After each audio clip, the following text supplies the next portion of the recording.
Welcome back to Reddit Tales by Uncle Sammy. I see you, I appreciate you, and I'm thankful you subscribed and keep showing up. This space is built on your insights. Leave your thoughts and lessons below. Now, cue the tension, cue the truth. Let's get into it. There's a particular kind of panic that comes when you think you are losing someone, and then realize you may never have known them at all. In this story, the lesson is not be suspicious of everybody. It is simpler than that. When a person builds your whole relationship on carefully edited facts, love can turn into loyalty to a version of them that never truly existed. Pay attention to what your partner always avoids, especially the names, places, and years they rush past. Those blank spaces can cost you more than one heartbreak. The night I thought I was saying goodbye to my wife, the hospital smelled like bleach, old coffee, and those wilted carnations people bring when they do not know what else to do. I stood beside her bed at Mercy West in Milwaukee, holding her hand with both of mine, because one hand no longer felt like enough. Nia had lost so much weight her wedding ring kept sliding sideways. Her eyes were closed. Her breathing was shallow, steady only because the machines around her had taken over the job of sounding calm. I bent down and told her I loved her. I told her I was right there. I told her she could rest. Then I stepped into the hallway, because I could not let her see me break apart again. Two nurses were near the supply room, speaking low in that tired end-of-shift way people do when they think grief belongs only to families. One of them said, "The man from St. Louis is already called twice. He said if she wakes up, tell her Andre and little Kaylin made it back to the hotel." The other answered, "Poor child. She kept asking why her mommy would not open her eyes." My blood went cold so fast it felt like I had swallowed ice. My wife did not know Andre, and she sure as hell did not have a daughter. Before we go any further, I need to ask you something. If you overheard nurses mention a child your wife never told you about, would you confront her immediately or stay quiet until you had proof? Drop your answer in the comments, and if you enjoy intense relationship dramas with twists like this, make sure to like this video, share it with someone who loves emotional storytelling, and subscribe for more stories like this. I did not think so. I walked straight toward them. My shoes squeaked on the polished floor, and they both looked up at once. "Who is Andre?" I asked. My voice sounded too level, which scared me more than if I had shouted.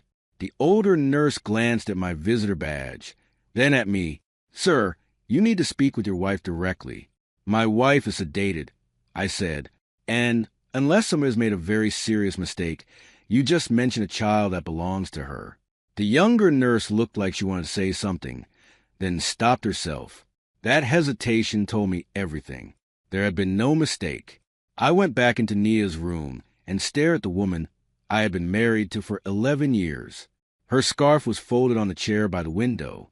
Her paperback Bible was on the side table with a pharmacy receipt tucked inside as a bookmark. The skin around her eyes was darker than usual, and the little line between her brows was still there, even in sleep, like she was bracing against one more argument. I sat down slowly. All at once I was back in our kitchen 2 weeks earlier when the oncologist said there was nothing else to do but keep her comfortable. She had squeezed my hand then and whispered, "Please don't ask me for more than I can give." I thought she had meant energy, dignity, time. I did not know she meant the truth. My name is Ellis Boone. I was 39 that spring, a maintenance electrician for the Chicago Transit Authority, born on the South Side and raised by a church-going mother who believed a man's character was obvious in the way he carried groceries into the house. I fix broken systems for a living, wires and signals, and things that fail where nobody notices until everything stops moving. Nia used to tease that I loved old switches and transit maps more than television. She was not wrong. I liked the order. I liked the repairs. I liked believing most things could be traced back to one loose connection. Nia and I met in October at a neighborhood book fair in Bronzeville. I had gone because my friend Daryl's wife was selling handmade journals, and he promised barbecue from a pop-up smoker in the alley. Nia was standing near the poetry table arguing politely with an older man about Gwendolyn Brooks. She had this precise way of speaking, like every sentence had been tested before release. She wore a rust-colored coat and square gold earrings, and she laughed with her whole mouth but not her eyes. That should have told me something. Instead, I thought it made her elegant. I introduced myself while holding a plate of ribs and 2 napkins like an idiot. She was a hospice social worker then, based in Chicago but traveling around Wisconsin and northern Illinois. She said she liked helping families make hard decisions because most people got cruel from fear, not from meanness. I remember that sentence because it made me trust her immediately. It sounded wise and sad and older than she was. Our first real date was at a diner on 47th with cracked vinyl booths and a waitress who called everyone baby. Nia ordered tea in a coffee place, which I found impossible to respect, and she took the lemon wedge out with her fingers because she said bottled juice tasted like a lie. That was Nia. Exactly. Controlled. Unbothered. We built a life the way some people patch a quilt, piece by piece. Practical before beautiful. We rented a narrow brick 2-flat in Hyde Park with radiator heat that clanked all winter. I bought a used turntable from a retired music teacher, and Nia started collecting old gospel records from thrift stores and estate sales. Every Saturday morning, she polished our kitchen table with orange oil and opened the windows no matter the season, because she hated stale air. Every New Year's Day, she made black-eyed peas, cornbread, and collards, then wrote one private promise on an index card and tucked into a blue ceramic jar we never opened. That was our marriage to me. To everyone else, too, I think. She brought soup to my mother when arthritis kept her home from church. She sent birthday cards on time. She remembered children's names. She corrected my grammar under her breath when I got too excited telling stories, then smiled so I would not feel embarrassed. We did not have children, though not for lack of trying. She miscarried once, early, 3 years into our marriage, and after that she shut down every conversation about fertility treatments or adoption with the same tired phrase. My heart is not built for that road. I let it go because grief has its own borders. That was my first big decision. I chose not to push. Maybe I also chose convenience. Love feels noble when it is patient, but sometimes patience is just fear dressed up in church clothes. There were things about Nia I never asked enough about. She never wanted to visit St. Louis, where she said she spent part of her childhood. She had one cousin in Gary she spoke to twice a year, and no close friends from before age 26. She changed jobs more often than made sense for someone so competent. Every old photo she kept began in adulthood. Not a single high school picture. Not one college roommate. When I asked once, she said, "Some people survive by editing," and kissed my cheek like that answered anything. We moved to Milwaukee after I got a union transfer, and she took a position at a nonprofit that handled palliative care case management. We bought a small bungalow on a quiet block near Sherman Park, the kind with chain-link fences, tulips and coffee cans, and porches crowded with old men by June. I built a cedar bench in front hall because she hated shoes piled by the door. She painted the laundry room bright yellow because she claimed chores should happen in a room that refused to spare. On Sundays, we went to New Mount Olive Baptist, sat on the left side, 4th pew from the back, and left early enough to beat the fish fry crowd on North Avenue. The illness began with fatigue, so ordinary we named it adulthood. Nia was always tired. Then suddenly she was tired in a way that changed the room. She started forgetting appointments, leaving half-folded towels on the bed, drifting off at the kitchen table while the kettle screamed. Her skin took on a waxy look. Bruises appeared on her arms and shins with no memory attached. I told her to go to urgent care. She said she would after 1 more week.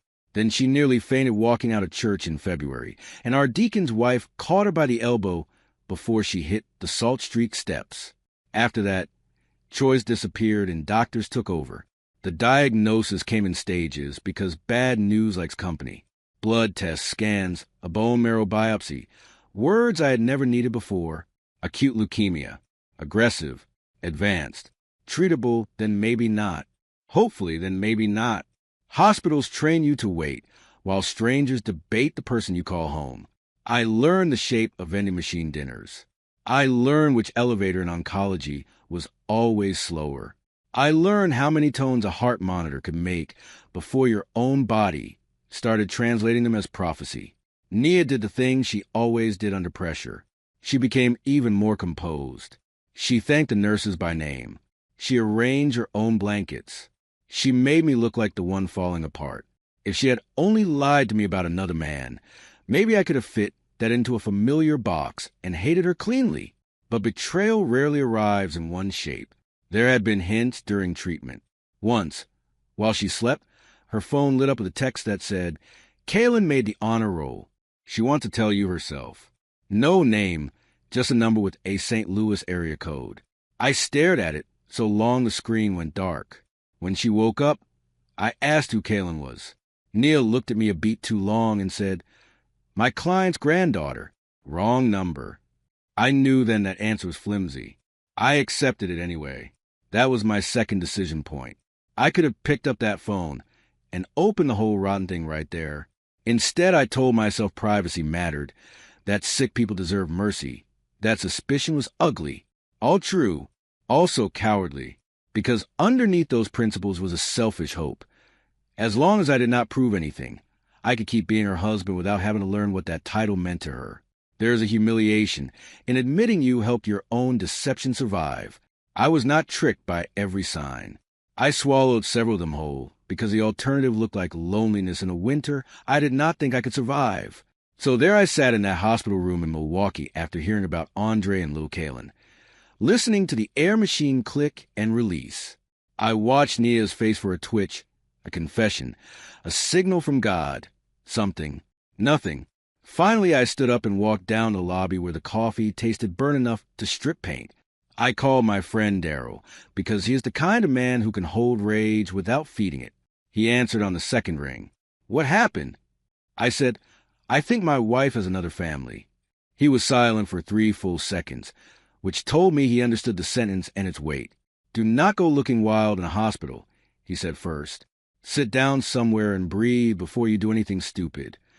I sat. The plastic chair squealed. I heard nurses talking. I told him, "There's a man from St. Louis. There's a little girl." They said, "Mommy." Daryl exhaled low. "Do you know for certain?" "No." "Then act like you want facts more than drama." I hated him for being right. He said he would drive up from Chicago if I needed him. I told him not yet. Then I sat in that lobby and made myself think like an electrician. Start at the panel.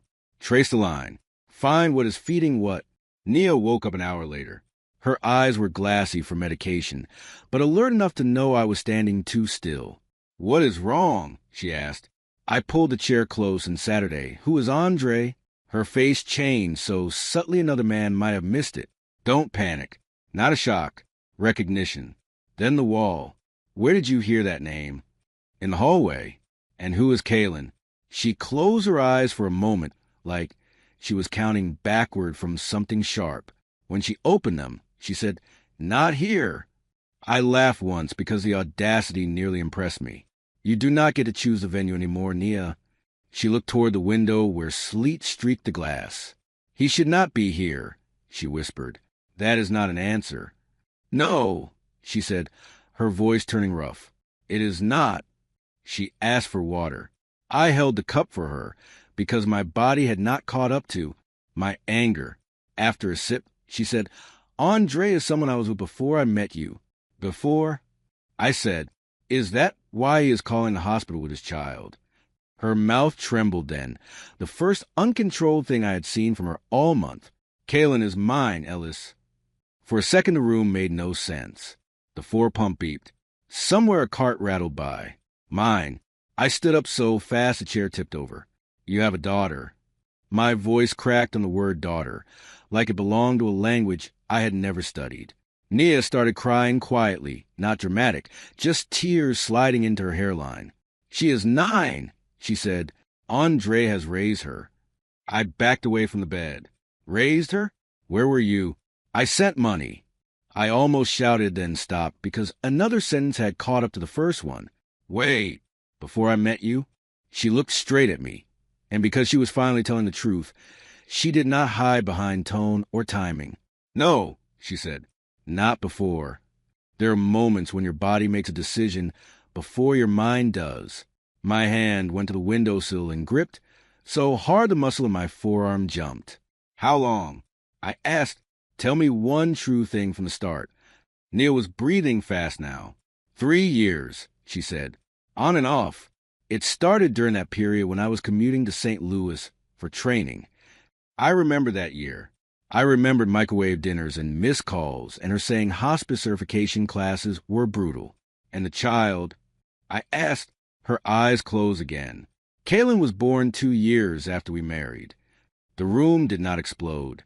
That was the worst part. It just kept existing. She told me the story in pieces because shame breaks language apart. Andre was a respiratory therapist she met during a hospital collaboration program in St. Louis. He was funny, divorced, and patient with her seriousness. Their affair started during a season when she and I were barely speaking, except about bills and my mother's surgery and the miscarriage that hollowed out our house. I am not blaming you, she said quickly. I cut her off.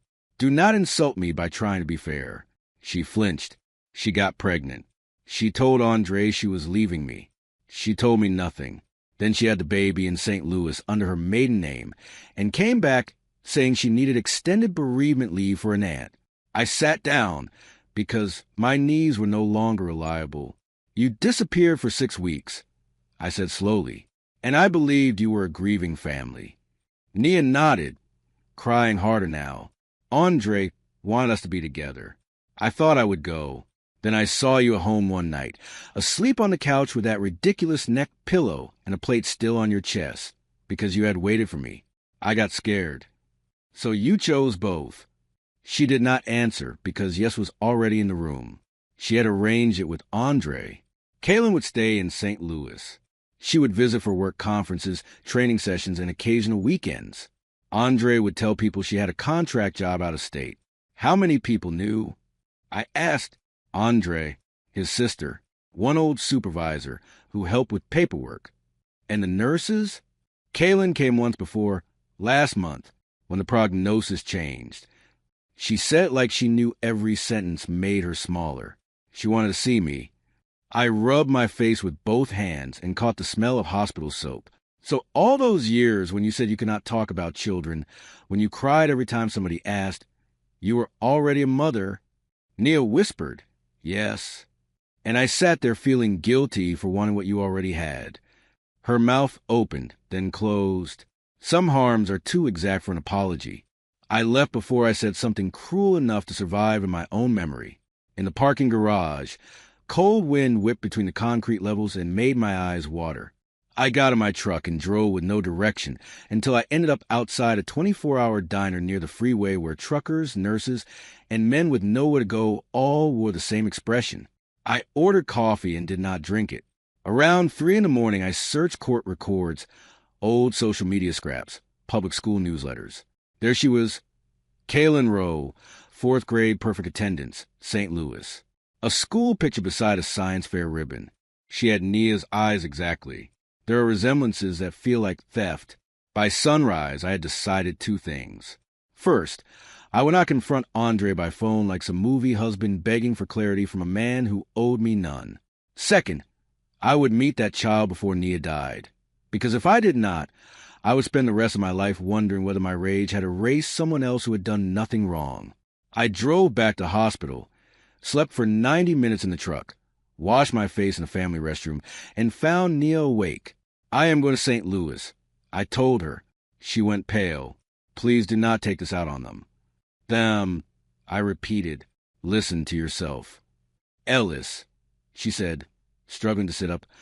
Andre is not a bad man. I almost smiled at the absurdity. That is the one comforting thing you've told me. She reached for my hand, and I stepped back. The hurt on her face was immediate and deserved. What do I tell Kaylin if she asks who I am?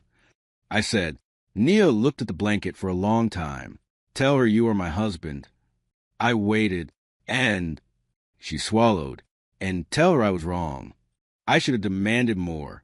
I should have made her say every ugly detail plainly. Instead, I looked at the woman dying in front of me and realized punishment would not make me less married to what had happened. So I left. St. Louis in late March looked like it could not decide on a season. Damp sidewalks, redbuds blooming, gray clouds hanging low over brick flats and liquor stores and church parking lots. Andre met me at a coffee shop in the Ville because I texted from the number I found in Nia's records. He knew who I was immediately. When he stood up, I recognized the posture before the face. A man trying to appear composed for somebody else's pain. He was taller than me, maybe 42, broad-shouldered, neat beard, clean denim jacket. He said, "I figured this day might come." I sat down and said, "That does not make you noble." He accepted that. "No," he said, "it does not." We talked for nearly 2 hours. He had met Nia in one of those fluorescent conference rooms with bad pastries and PowerPoint slides about end-of-life care coordination. He knew she was married after the first week. He told himself they were in something temporary, then convinced himself they were in love, then got trapped in the practical cruelty of half choices. When she got pregnant, he believed she would leave me. When she did not, he stayed because by then there was a baby and then a little girl with eczema and piano lessons and nightmares during thunderstorms. Weakness becomes routine faster than most sins. Why did you keep letting her come back? I asked him. He stared into his coffee.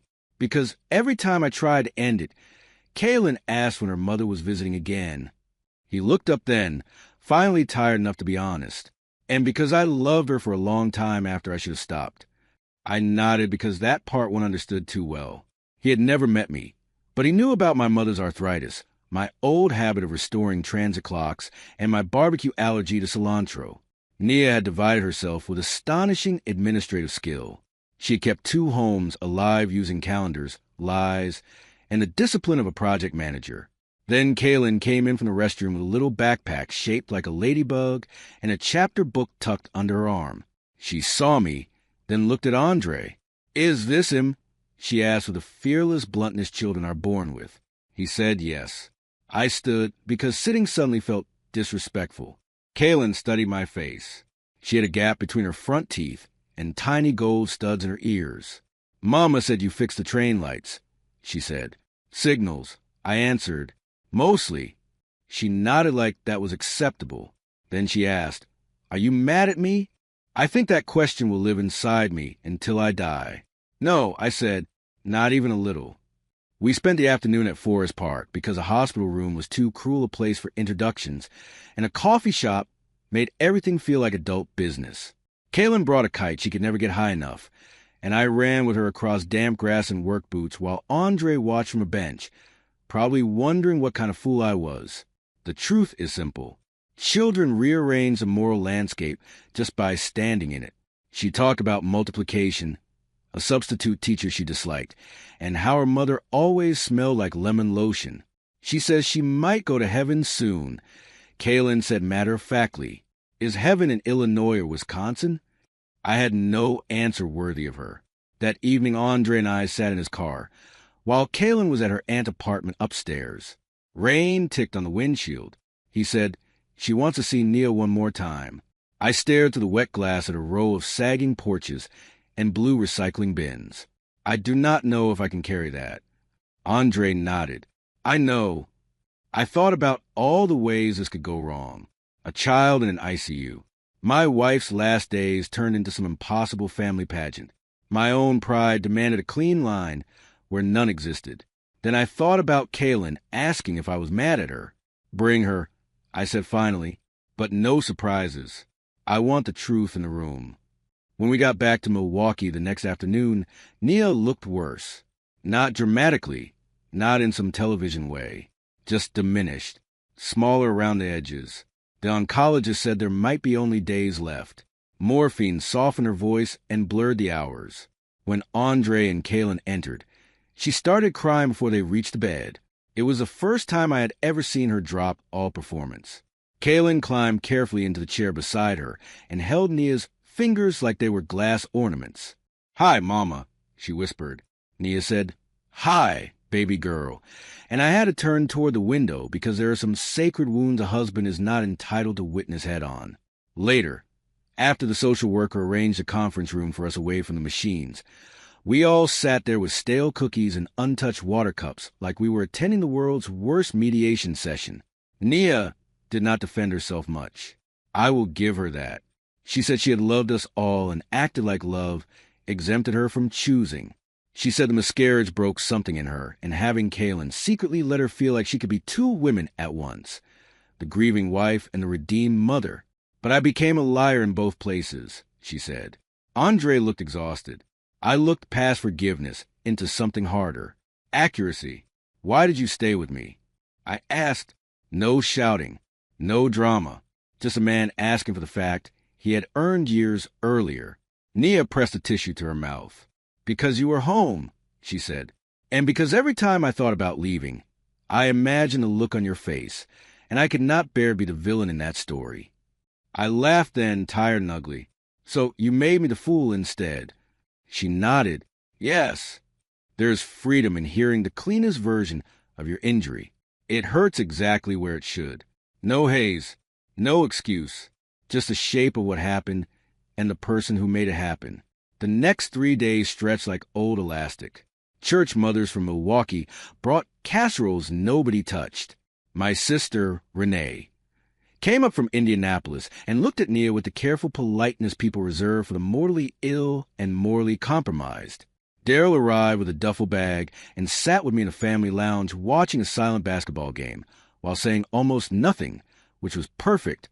Kaylin drew pictures at the children's table near the chapel. Andre handled phone calls with the school. Nia slept, woke, apologized, drifted, asked for Kaylin, asked for me, sometimes confused the order of years. The staff learned our strange constellation and adjusted around it like professionals do. On the final lucid evening, Nia asked to speak to me alone. The sunset had turned the hospital blinds copper. She said, "There's a lockbox in the hall closet at home." I nearly smiled at the familiar beginning of another hidden thing. What now? She winced. Letters. One for you, one for Kaylin. Insurance papers, too. I changed the beneficiary last month. Half to you, half in trust for her. I said, "You think money can do the speaking?" "No," she answered. "I think it is all I have left besides the truth." Then she told me one more fact. She had planned to confess after her first round of treatment, if she survived it. Intentions are cheap at the edge of consequence. I told her something I had not known until that moment. I do not think I will ever forgive you in the way people mean when they say that word. She watched me, waiting, but I am not going to turn your daughter into collateral. Her face crumpled. Thank you. Do not thank me for being decent where you were not. She nodded once. We sat in silence for a while, listening to the distant intercom call for a respiratory consult. Finally, she said, "You love me well. It should have comforted me. Instead, it made me furious because love had become one more place where I had performed faithfully in a play built on missing pages." Nia died 2 mornings later just before dawn, while rain tapped against the window, and the night nurse hummed under her breath as she checked monitors. It was quiet, no dramatic last speech, no miraculous clarity. I had my hand on her shoulder. Andre stood behind Kaylin, near the foot of the bed. When it was over, Kaylin leaned into him and did not cry right away, which broke me more than tears would have. Later, after the chaplain left and the paperwork began, I sat in the family consultation room staring at a box of tissues with blue flowers on it and understood that grief and betrayal can occupy the same chair without fighting.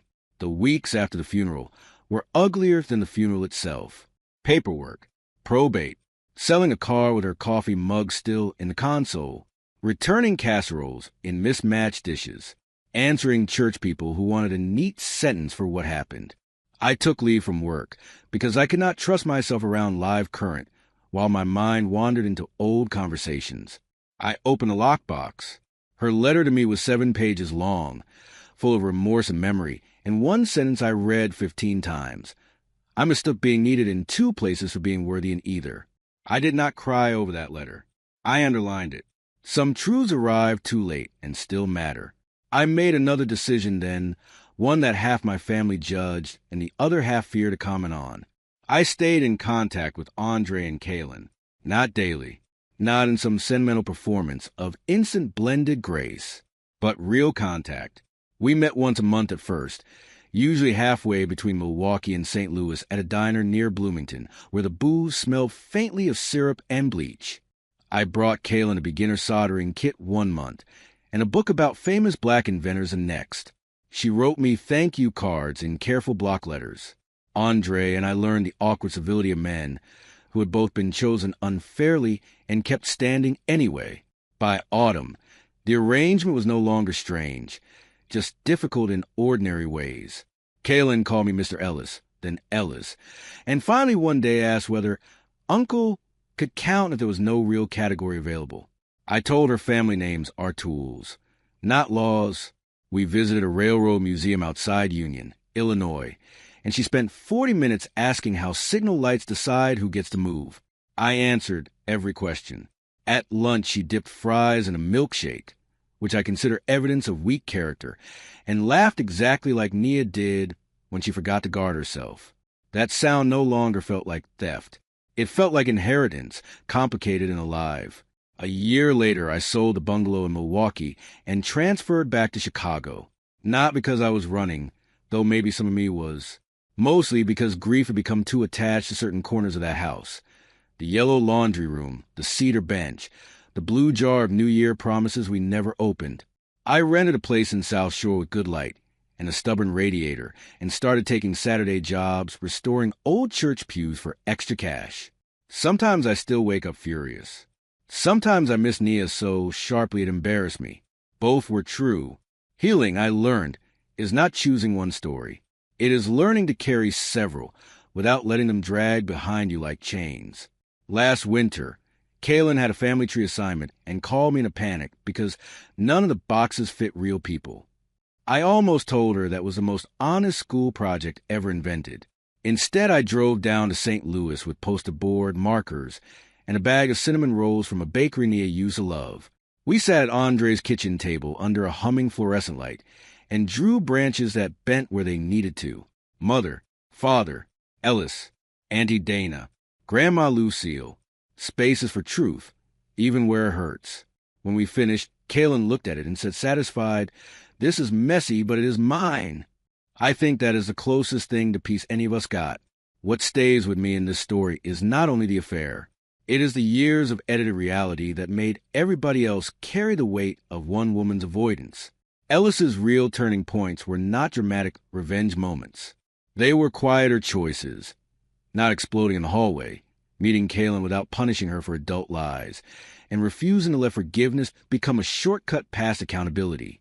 When somebody keeps crucial parts of their life behind locked doors, love alone will not make that safe. But even after betrayal, you still get to decide what kind of person you will be with the truth.